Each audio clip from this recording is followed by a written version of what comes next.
কয়েক দশক ধরে বিজ্ঞানীরা একটি অদ্ভুত রহস্যের সমাধান খুঁজেছেন। উট পাখি, এমু, ক্যাসোয়ারি, কিউই ও রিয়ার মতো পাখিরা কেন উড়তে অক্ষম এই নিয়ে চলছে গবেষণা। এরা সবাই প্যালিওগন্যাথ পরিবারভুক্ত এবং ভিন্ন মহাদেশে বিস্তৃত। ধারণা ছিল 16 কোটি বছর আগে গন্ডোয়ানা মহাদেশ ভেঙে যাওয়ার সময় এদের পূর্বপুরুষ আলাদা হয়ে পড়ে। তবে সাম্প্রতিক জেনেটিক গবেষণায় দেখা গেছে এই বিভাজন ঘটেছে অনেক পরে।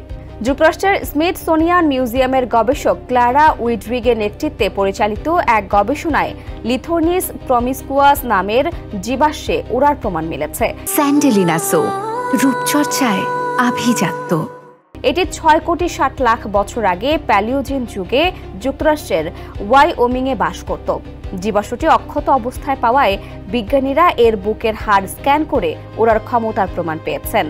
গবেষণা বলছে প্যালিওগন্যাথদের পূর্বপুরুষেরা লম্বা দূরত্ব উঠতে পারত এবং দূরবর্তী ভূমিতে উপনিবেশ স্থাপন করেছিল। পরে যখন খাদ্য মাটিতে সহজলভ্য হলো ও শিকারী প্রাণীর হুমকি কমল, তখন তারা ওড়ার প্রয়োজন হারায়।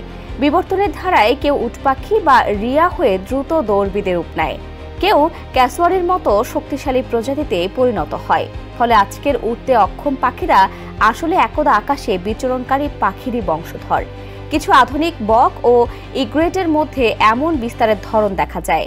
রয়্যাল সোসাইটির বায়োলজি লেটার্স জার্নালে এসব পাখির ছড়িয়ে পড়ার গবেষণা প্রকাশিত হয়েছে।